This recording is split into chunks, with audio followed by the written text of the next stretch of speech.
TGIF Warriors. How's everyone doing? Everyone waiting for the F.A.C.E. But if you were alive last night, the F.A.C.E. was released. It was the presidential collapse event. So let's start guessing about an outcome. Who's going to want to go home Euro into the elections? We'll see. It's been holding for 5 days. Looks like D-Day here. How you doing, Glenn, Kman, Mike, Pat, James, Ryan? Okay, so which way we coming out of here, Ryan? Good morning. Morning, mate. Oh, what a show that was last night. Oh, my God. Time for Michelle Obama to ride to the rescue. Her and Oprah will be the new Democratic ticket. But, oh, yeah, we don't talk politics here, but wow. I think I'd rather have Miss Piggy. Huh? Oh, yeah. I'd rather have Miss Piggy. Yeah.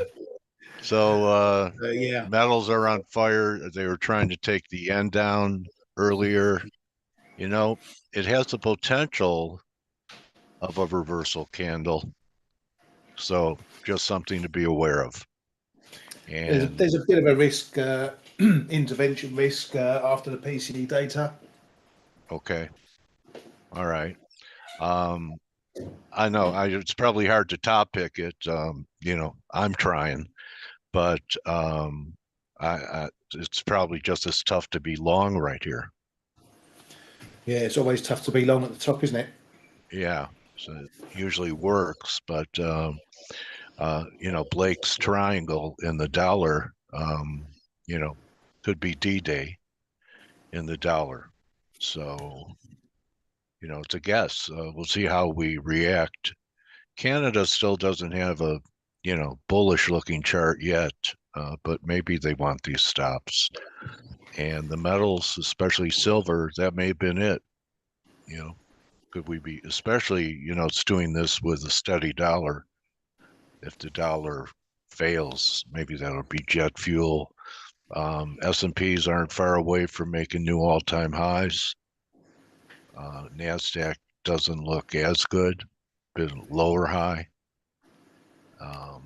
So, Kay. Hi, Dale. Hi, Kay. It's always easier to sell at the top than to buy at the top. That's for sure.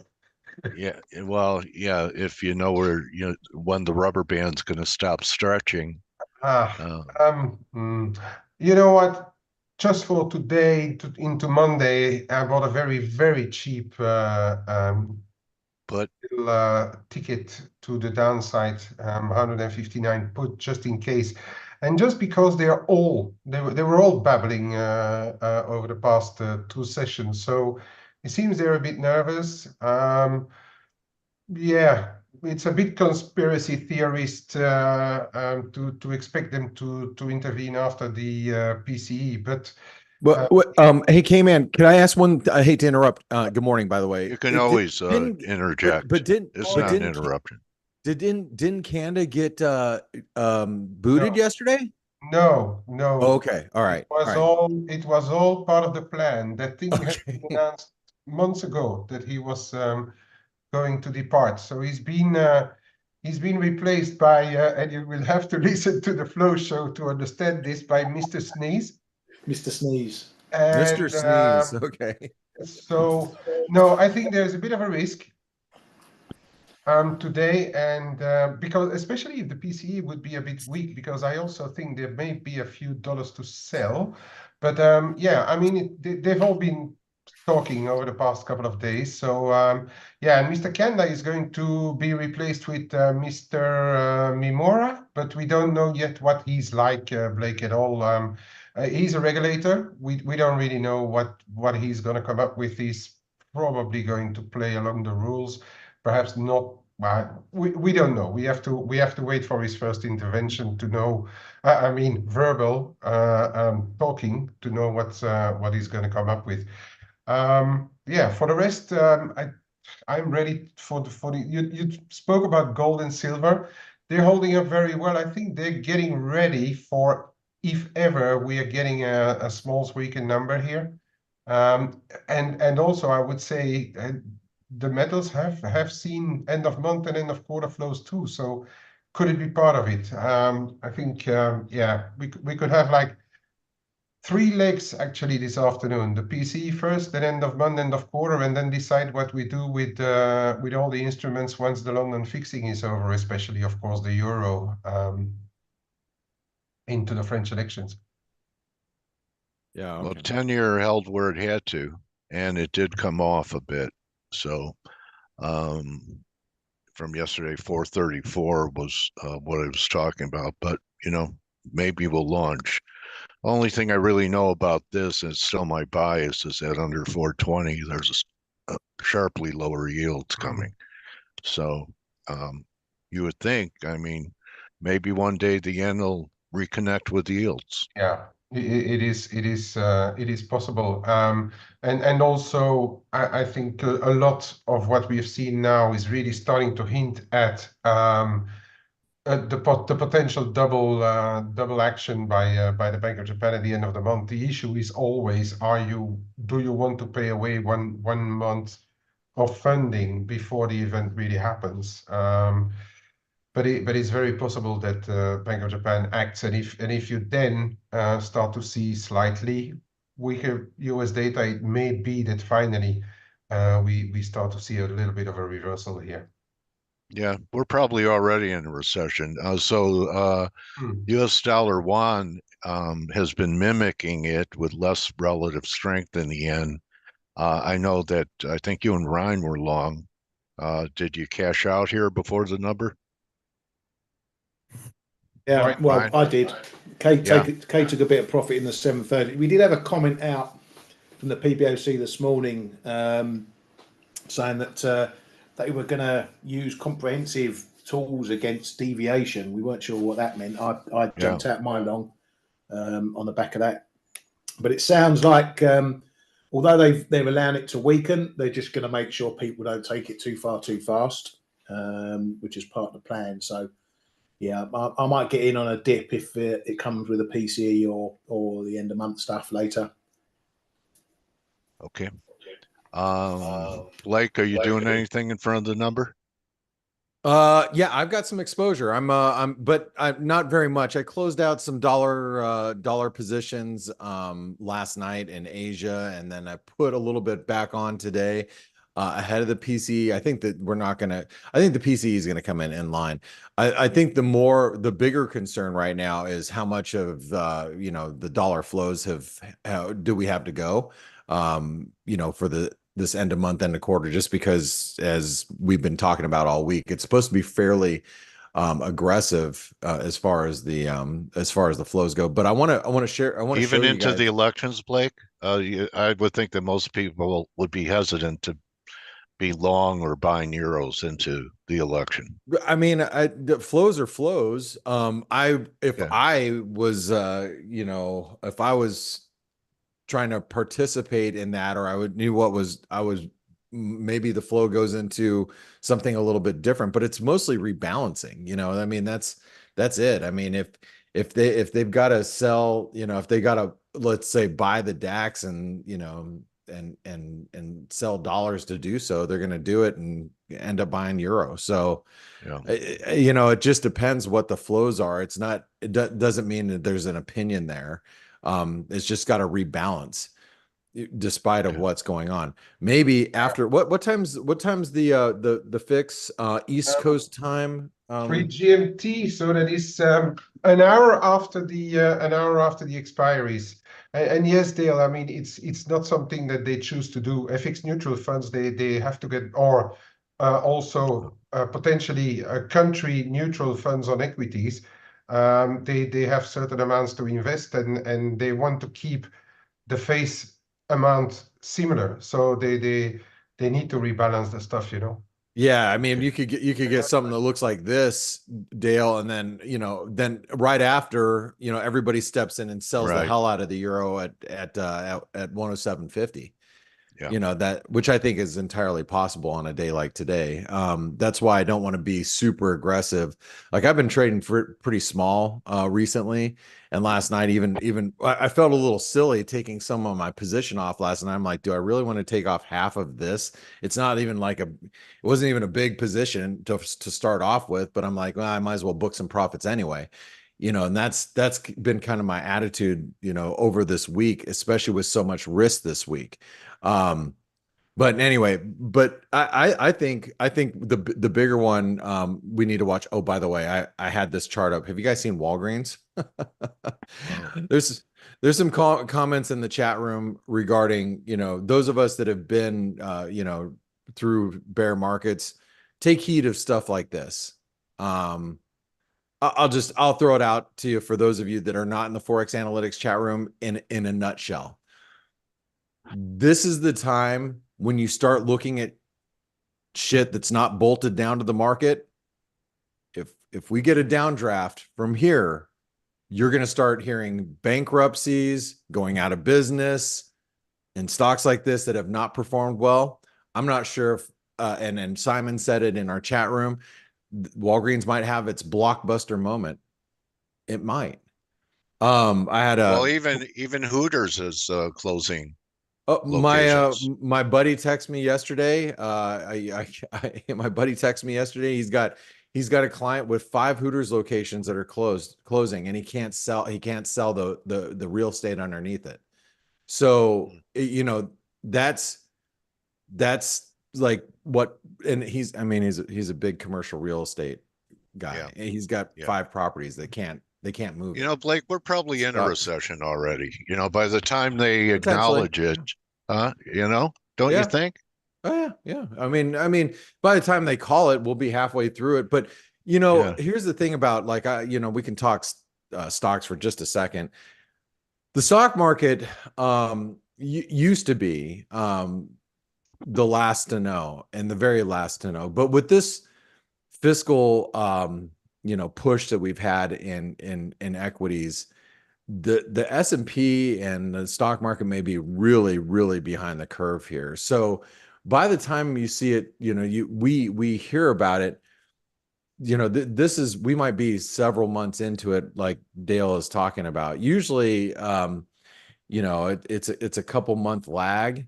But I think the bond market's really, you know, if you go back to like old school way of thinking, I think the bond market's telling us what's going on. And I think, you know, you don't have to look much further than like the 10-year to realize that the 10-year is bottoming, and has been since late last year. And that is what's really suggesting that that, you know, yields are going to be coming down. We are facing a slowdown, and I think we need to pay attention to these little details here. So anyway, yeah, it's hard to say, Dale, but the market's gonna feed on any bearishness when the tide turns. You know, sentiment is very much like inflation. We've talked about this a lot here on the show. It's that genie you can't get back in the bottle. Once sentiment turns, whether it's consumer sentiment of employers, people start, you know, cutting jobs. That sentiment is really hard to turn. I think one of the main jobs of a central bank is to maintain sentiment and order in that sense. They can't panic. They can't show panic. They have to, you know, they have to be the steady hand. And the fact is they're the ones that really, you know, when there's fire in the building, they're the ones that are like, stay calm, because they know that when sentiment turns, it turns, and it's not pretty. It's just like inflation. So you don't want that genie coming out of the bottle. Anyway, we can go on and on and on. I'm not gonna do that Yeah. right at this David moment. Rosenberg's a very big bond bull, and he's looking for disinflation, outright deflation. So that, you know, the prices are going to collapse. But it could be things like I've heard this. I like this. Things that we own can be deflated, right? Stocks, real estate, but things that we use, food, gas, can still be inflationary. So you could have a deflation of financial assets, but things, commodities, things that Yeah. you use, and then you have to replace them. That could be the scenario we're looking at, which I guess is stagflation. But It would be. That would be. yeah, Yeah. okay. Yeah. So we have inflation and a recession at the same time.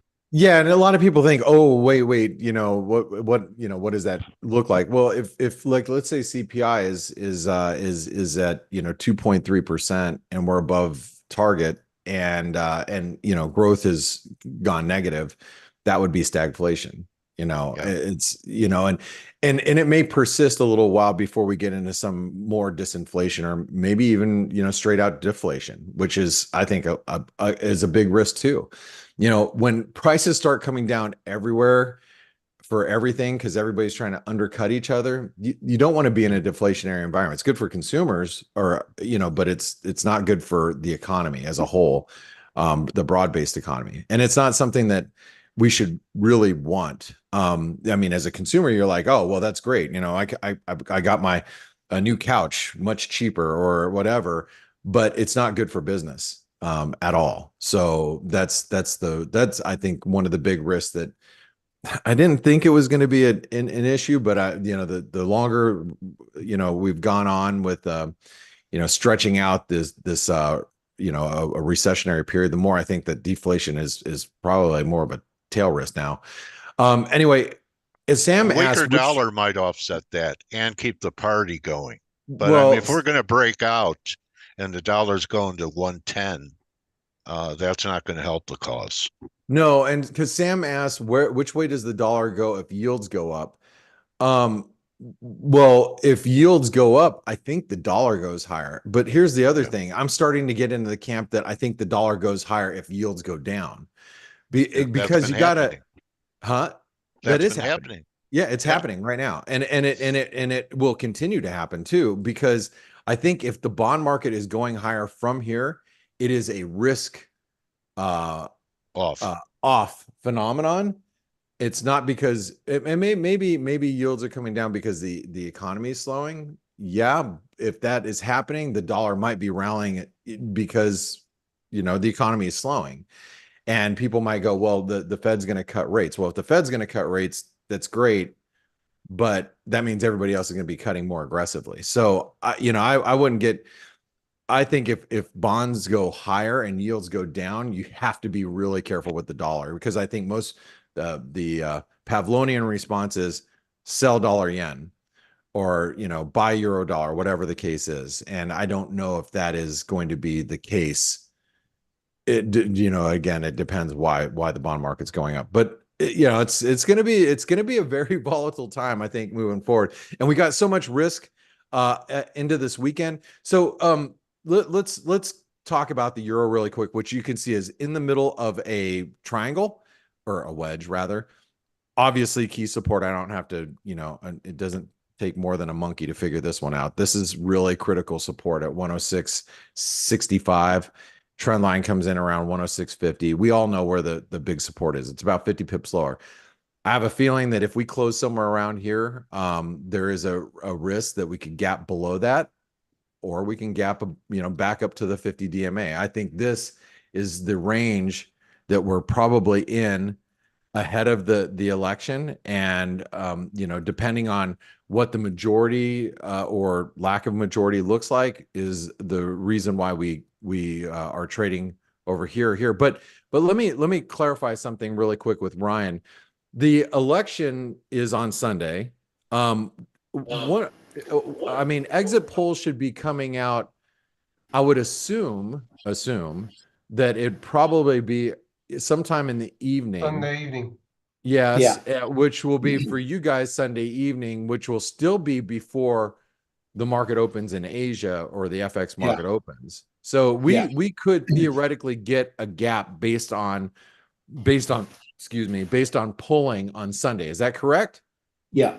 We've been saying that all week on the Flow Show. We've been leading up to this. Whatever happens this week, later on today, you've got to take the election risk into account. with your positions and whatever, because I think 7, 8 o'clock Sunday night they'll start dropping. The market doesn't open until don't start getting the first prices till about 8:30, 9 o'clock. Then the market's really started open from 10 o'clock. So yeah, it's all the polls.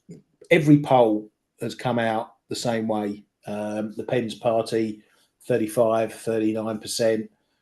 This left-wing alliance, 25s, 29s, and Macron around the 20 mark. So the market should be ready for the votes to go that way, but it still may, need a confirmation of that. There may be some hope that voters are doing one thing in polls, but they'll do another thing in the votes. But if it goes that way, then I don't know how big the reaction will be. It's probably going to be a confirmation negative move, but then we have to see what happens with Le Pen and moving through to the next round. And Le Pen's party is the RN, right? Yeah. Okay, and a majority is over 50%.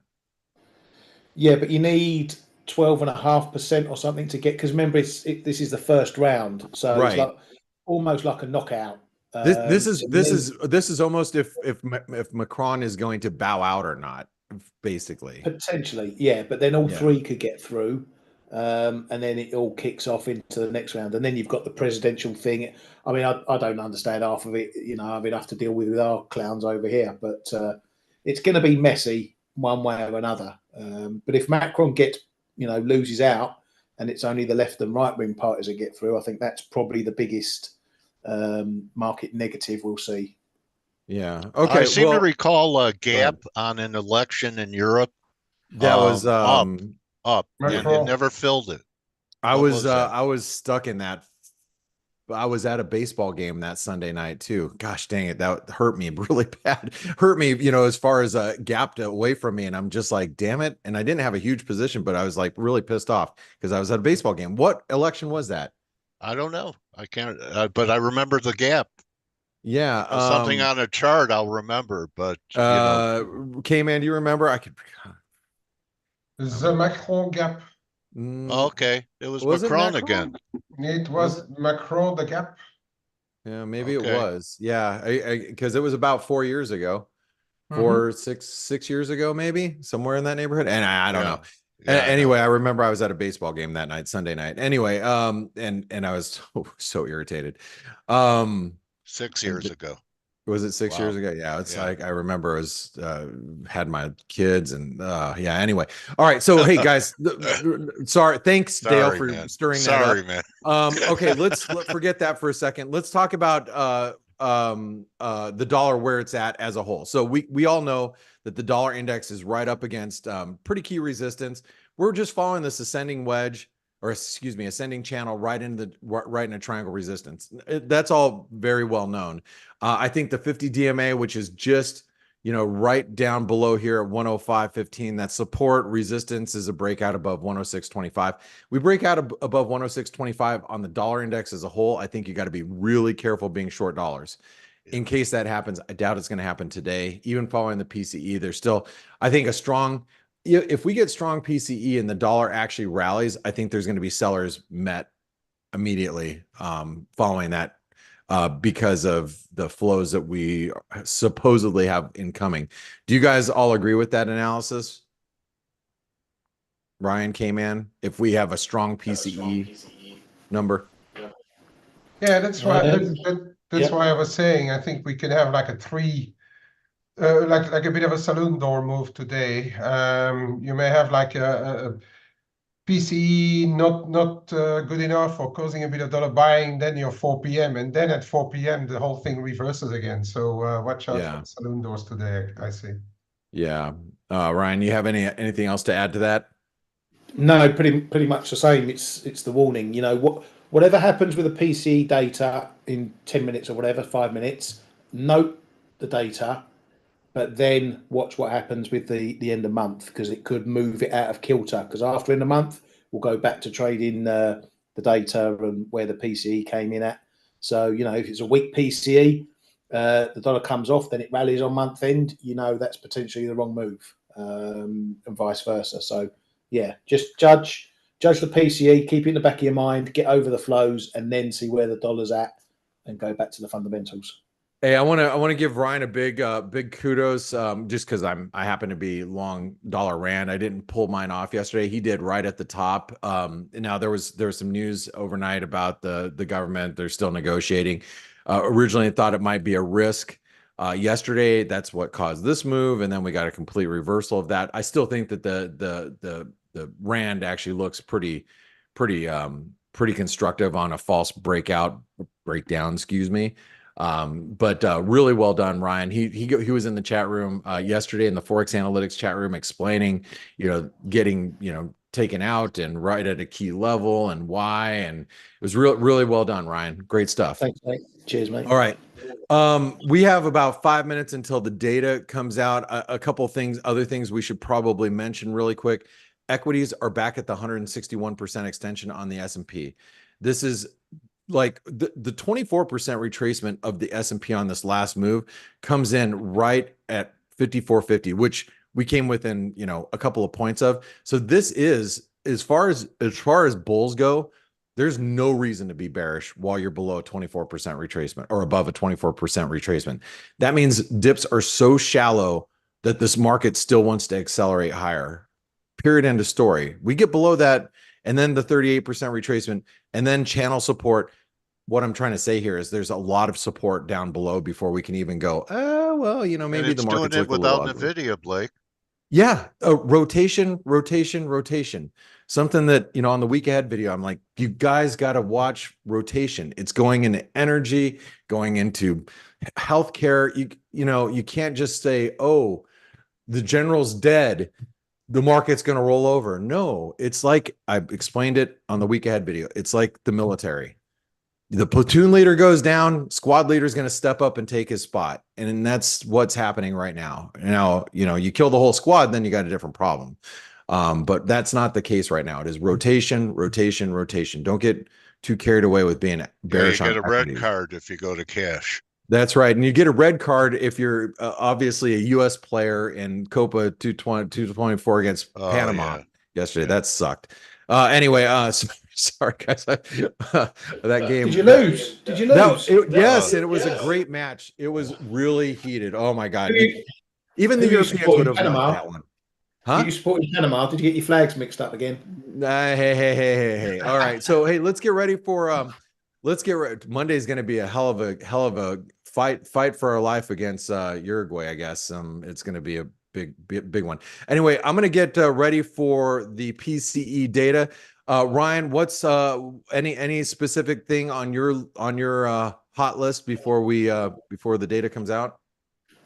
Just watch the variation. If it's on and around expectations, probably a limited move. If it's a big variation either way, then you can obviously see a bigger move, dollar yields and whatnot. So okay. Keep an eye on that.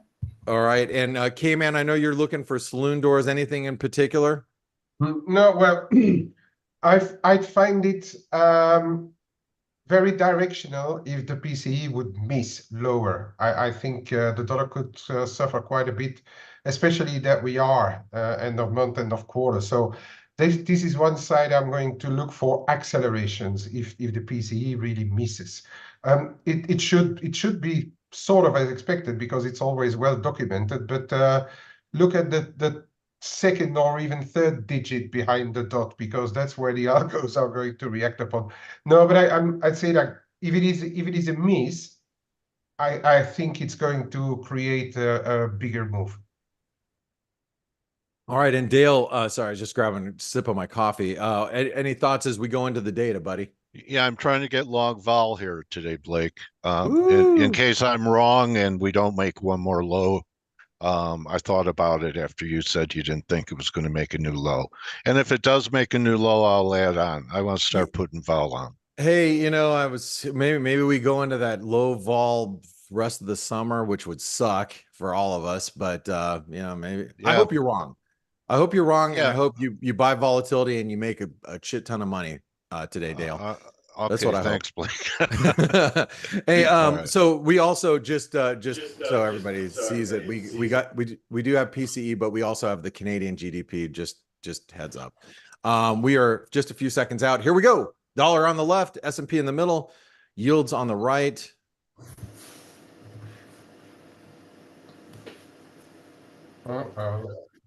Drum roll. S&P's ripping, so that's got to be weak data. Am I missing something? No, I think there's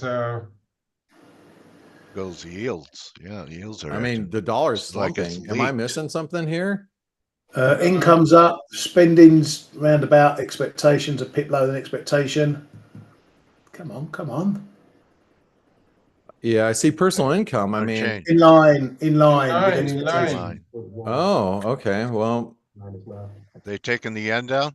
Well, they tried. I mean, and they tried. spiked the euro above highs, but you know, Yeah. I think it's going to be. I think this is just going to open the door for some dollar weakness right now because the market's going to say, well, you know, we can sell into month and quarter end. So, but I don't know. I'm not chasing anything here. How about that? Nothing really major happening here. Well, the S&P Yeah, is, you know, wants to take out all-time highs, it looks like. I think we're there, aren't we? I think it was 16. Well, you know, we'd have to get to 30, which would be right here. Let's go over to the S&P really quick. I believe it was 30.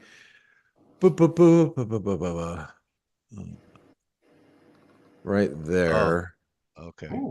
Which would be 31, which we're not too far away from, but yeah, I mean, not much of a reaction here. So I guess we're gonna have to watch these flows, guys. Watch all right, the flow show. Risk Watch out the way. Flow show. That's what I say. Watch the flow show. Yeah, we got some good comments on this morning. Yeah, some real positive comments. Speaking of which, now Dale, did you have an interview today? Yeah, James is here hoping his volume works. And James, can you accept the I know you don't like being promoted, but I'm trying to promote you to panelists. All right. So thank you, as you're doing that, let me make a few comments. As you're bringing in James, you guys make sure you take a trial of ForexAnalytix. It's $1 for 10 days. This is the chat room where all the magic happens. And thanks, Amir. That was a good one. Whoops, I didn't mean to do that. But also, if you do take a $1 trial, download the mobile app so you get everything via notifications. You got Live Squawk, you've got risk management tools, you've got analysis on 30 different products, or instruments, excuse me. Basic, harmonic, Elliott wave analysis, macro analysis, all at your fingertips. But more importantly, just get in the chat room with us, and you can talk with myself and Ryan and Kman and Nick, and there's a lot of us in the chat rooms just posting our thoughts and ideas, what we're trading. It's a great place to be, especially if you're out there trying to do this on your own. So, one other thing I wanted to mention: next week is a holiday week. It's going to be the 4th of July holiday. Also going to be a UK election. So it's going to be a really interesting week. Low volatility or a low volume, probably high volatility week. So just heads up, guys. And I want to thank everybody for the continued support and being with us all the time. Make sure you're listening to the Flow Show with Ryan and Kman at 10:30 London time every morning. And then thanks for supporting us here on the F.A.C.E show. And Dale, have a great interview. Make sure you all stick around for James. We missed him on Wednesday.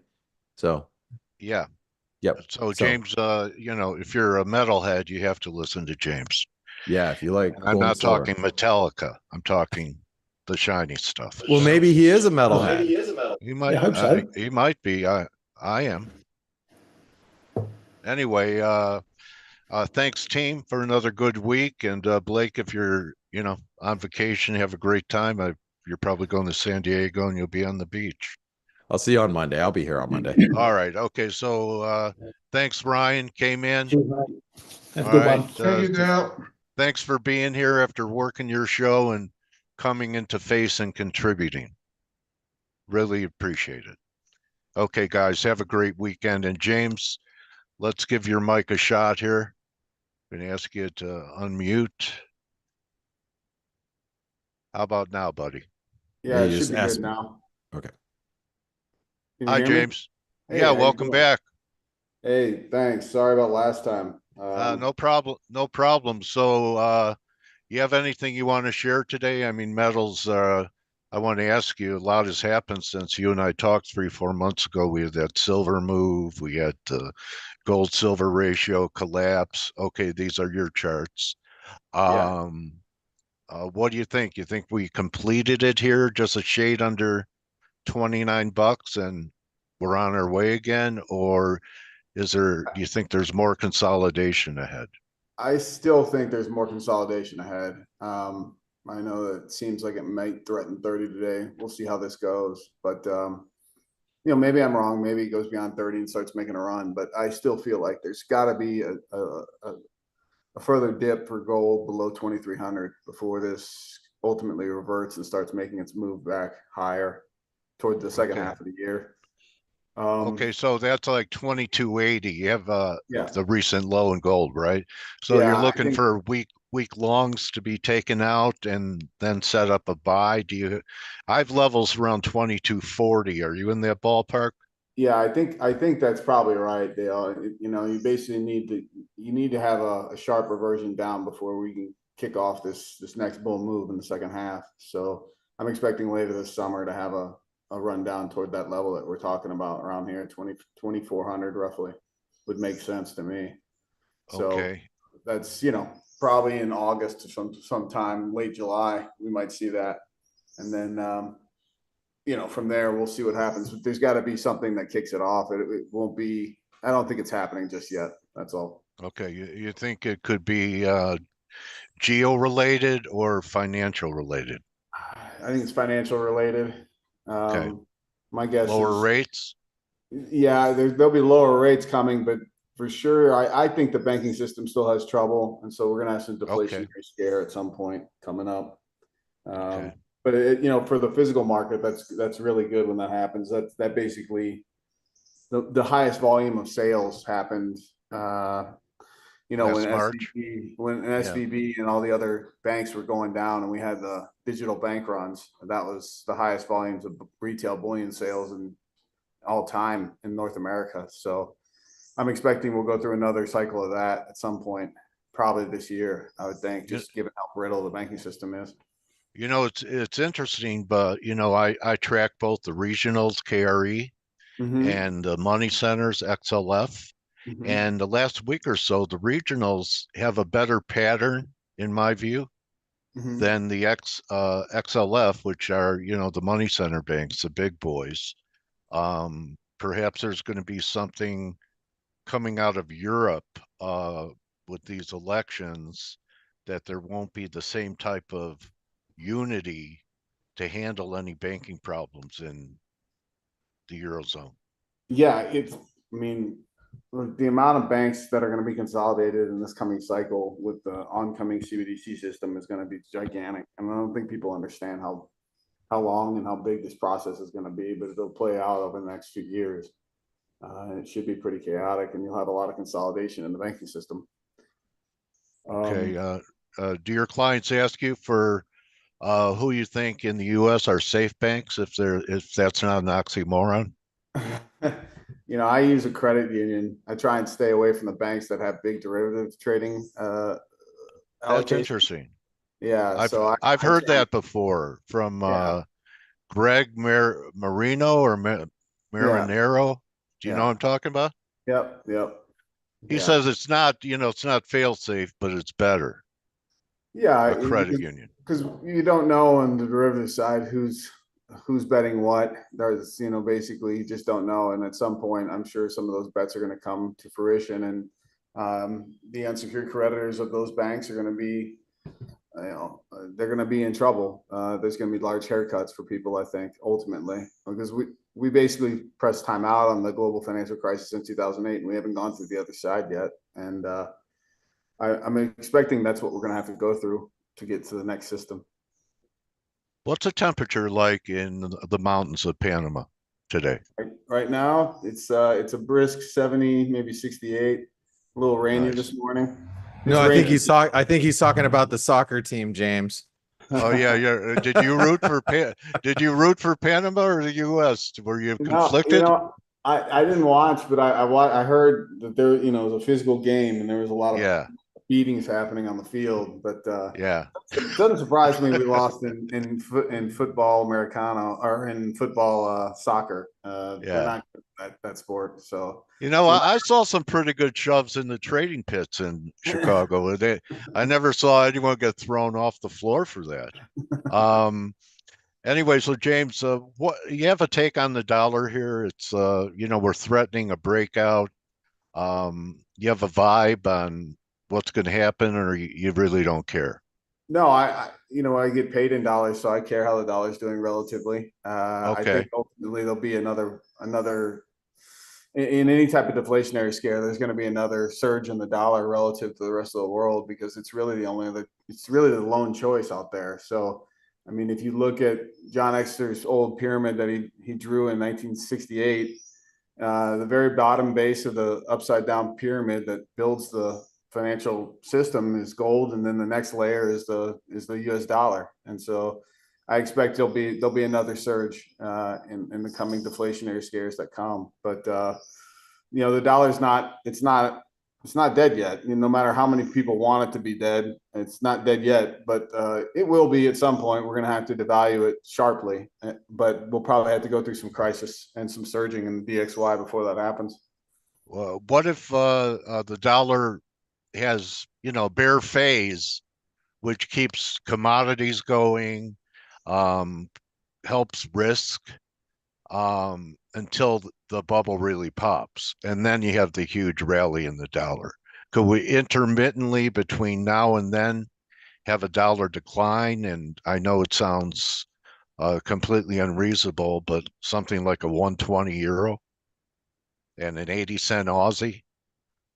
It's possible, Dale. I mean, that is definitely possible. I still think that ultimately you're going to get at least one more surge before we go into a secular bear that goes Okay. down to the worst of all time. Okay. You could have a small weakness that comes up, a spell of weakness before that surge, and then that'll be the final surge in the dollar. I think you'll have one That'll more. break. That'll break.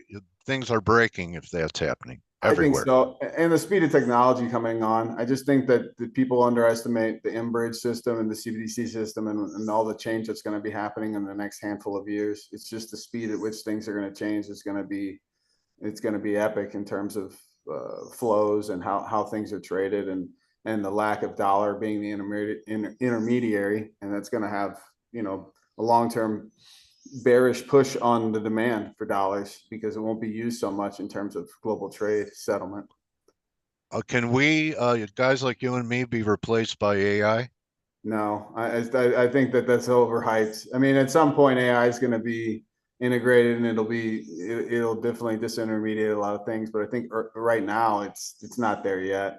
If you look at even the most cutting edge stuff, it's still kind of lame. I mean, and to be honest, like there's some things about it that are great. Like you can, for an entrepreneur, you can do a lot of things very quickly using it. But Yeah, ultimately, without hiring someone. yeah, but ultimately, it still requires human touch and human, looking at details and making sure that things are fine. And I wouldn't use AI, for instance, to build a copy on my website. I might use it as the base and then go through it word for word with a human Okay. being with Okay. care. There's still not that It's level still of not that great. trust. Yeah, it's still How not how that great. about quantum computing? Have you looked into that at all? Not really. No. Okay. I No. mean, it's exponential, the speed Yeah, with the the amount of chips. energy that all this stuff is going to require too is just I don't think people realize it's going to be commodity bullish in terms of all the inputs that are required for the energy that's going to that's going to be required to run all this stuff. So it all sets up good for metals and commodities as time goes on and energy. So, chaotic U.S. election, James, is that why you're looking towards late summer for Yeah, moves to begin and going into the election, have a lot of strength in gold? yeah, and especially coming out of it, I think going into the beginning of next year, it'll be ultimately, you know, the coming, whoever wins it, ultimately the dollar has to be devalued, because that's the only way we're going to be able to handle nominally paying off the promises we've made. That's the bigger picture of all this, is that the dollar relatively can't be that strong over time, because we just have gigantic amounts of unfunded liabilities and debt that we have to pay off. And the easiest way to pay that off is to devalue the dollar over time. And we're going to do a repeat of kind of what happened with the British sterling. We're going to go through mega inflation. Yeah, you know, a guy named Martin Armstrong. Do you know who he is? Mm-hmm. He's comparing the U.S. to the Roman Empire, and you know, the same type of things happen with, you know, Yeah, taking the silver, huh? we're just doing it quicker than they did. Everything's faster now. Down is faster. So what about silver gold ratio? I know you were talking 50. We had a pretty good move in the gold silver ratio since you and I talked. Yeah, the gold silver ratio, if you look at Look at like a that. 5 Went year, from, yeah, you that can was a see big decline. a pretty big decline. This huge red candle right here that broke. Whenever it breaks this hard, Yeah, typically you might have a month where it bounces like we are right now, but ultimately it signals something that could go back down toward the mid 60s, even, you know, possibly the low 50. 60s and below. But this has happened before. You can see these major breakdowns that have happened in the gold Yeah. silver ratio, and it typically, you know, basically gives a trend that silver is going to go in bull mode for a little while. You know, it could go into bull mode for a year to a year and a half, and get down in the 50s possibly before the next major bull that comes later on. And that low there was a peak in gold, wasn't it? 2011? Yeah, when it got down here, this is let's see, the low that was in February into March. Yeah. I'm sorry, I'm looking at 20. This is the one. Yeah, that here. Yeah. Yeah. Basically, silver got to 50 in April, in late April. It got toward Okay. 50, and the gold silver ratio went down to 33. And you know, if you think Yeah. that was the 21st century peak of gold and silver, it obviously is not. And I think ultimately 33 is like a conservative target for where this is going to peak and low. It'll go beyond that, probably into the 20s, before silver ultimately plays itself out and peaks in nominal price terms and value terms. Have you noticed that the miners, James, aren't giving it back on days when Whammy Slammy or Sammy Slammy is hitting the gold market, that actually Yeah. the miners aren't giving it back like it did? Yeah, so this chart, if you can see my screen, this is the miners since 2007. Basically, it's been better just to be long bullion and not to really be involved in the miners. There's only been a couple time frames where the miners have outperformed bullion, and they've been short and sweet. 2009, 2016, 2018, and 2020. Those are the only three small times where miners outperform bullion. I think this is one of those things where you go back toward the old quotes of, you know, you want a return of your capital and not so much of a gamble on a return of capital. You really want to have a foundation of bullion as your main bet for precious metals. If you're going to gamble in mining shares, go right ahead. But remember, it's a gamble and it can all be lost. So only put what you can afford to lose into miners. I think bullion is the way to go. Yeah, because you really have to do a lot of due diligence if you buy individual ones, and you have to know the jockey, and you have to understand debt and balance sheets, and you're almost better off with a fund that Yeah, and diversifies if you're not there's an a lot of expert. risk between mining collapses, Yeah, nationalizations, with yeah, that's a jurisdictions. big thing. Yeah, I mean, these are all things that can ruin any type of good mining shares that you may own. I mean, I, for instance, had one in a Russian mining share, and now it's being held with the Treasury. You know, like I didn't move quick enough when they invaded Ukraine, and it got confiscated essentially. So that's a real thing that happens. It happened to me, and it'll continue to happen. I would expect there's going to be a lot of change in terms of mining shares and who owns what and all that stuff in the coming 5-10 years. All right, so I know that your religion is precious metals. Are you an atheist when it comes to crypto? Yeah, I don't gamble in crypto because I think Tether is a big fraud that's still waiting to come undone. And I think Tether was used a lot to pump those markets and make them more valuable than they really are. So I'm still waiting on Tether to fail. And so, yeah, I don't really, I'm not really bullish. I mean, the one thing about Bitcoin that's good is that you can send, capital quickly and almost like an email, right? It's that easy. But ultimately, portability. the portability of it is interesting. But other than that, I don't really have like a huge bull case for Bitcoin so long as the central banks are the ones who are not buying it and they're buying gold at record volumes of the last 3 years. I think that that's ultimately signaling the truth is that gold is the foundation of everything, not Bitcoin. And no matter how hard they market it as being digital gold, it's not. And central banks aren't buying it. And ultimately, they're probably going to squash it once they get their CBDC systems kicked on. Which party is more likely, or doesn't it matter, to institute a CBDC here in the U.S.? Yeah, I don't think it really matters. I think the BIS is in charge, and they're the ones who are going to call in the New York Federal Reserve, or they're working together on the M bridge, and they're all in cahoots. And I don't care who's in charge in terms of Republican or Democrat. They're just going to tell them how it is, and they'll sign it off. Do you think that we need a crisis, a recession / financial crisis to get the public to buy into it?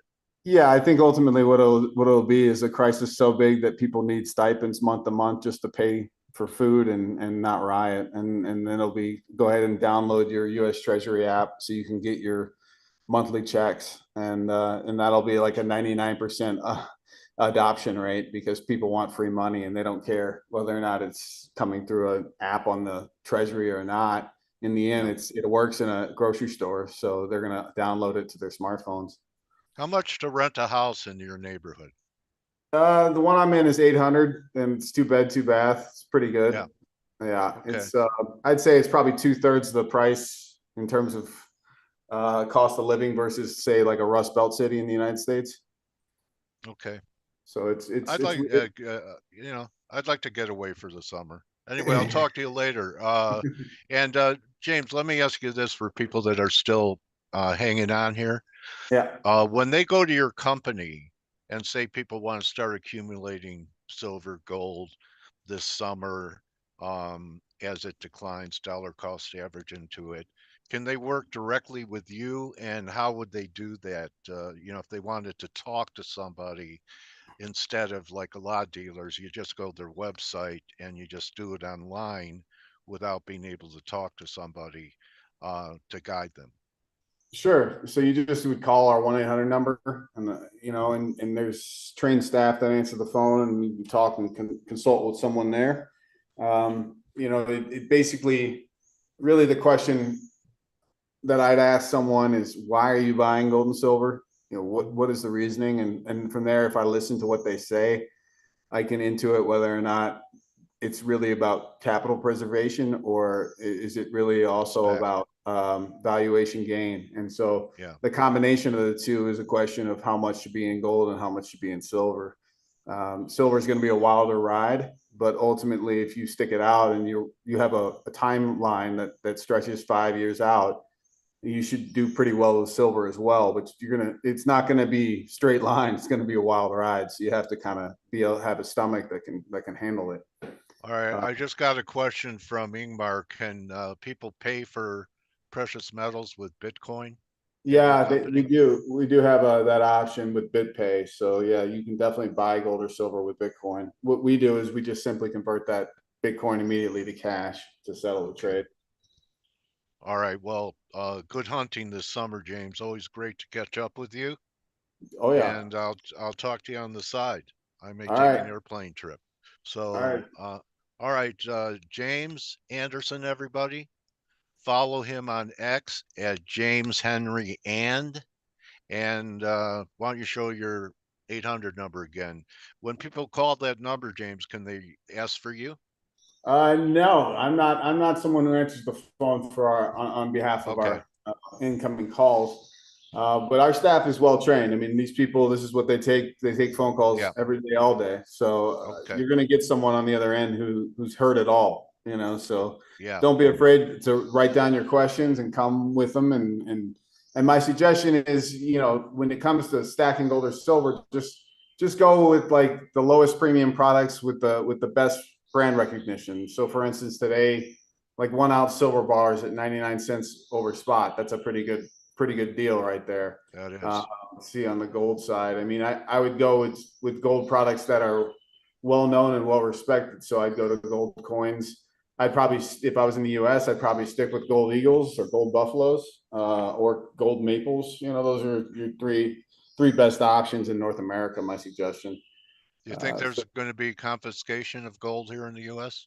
No, I don't think so. They tried that in 1930, Right. 33, and I went and looked at the data, and like the amount that they got back, it ended up being, because we had the data from the U.S. Mint, how many gold coins they struck from like the late 1800s until 1933, and I think something like 28% of it got turned in, and so like 3/4 of the outstanding gold coin never even got turned in. So it barely worked then. And my suggestion is they're not going to do that now, because that would be a real shitstorm in terms of that dollar weakness. I think ultimately what they'll do in a crisis is they'll just remark gold up, and they'll turn gold from 2,300 an ounce to 23,000 an ounce, and then issue bonds that have some type of gold lacing, and that'll give more credibility to the dollar again.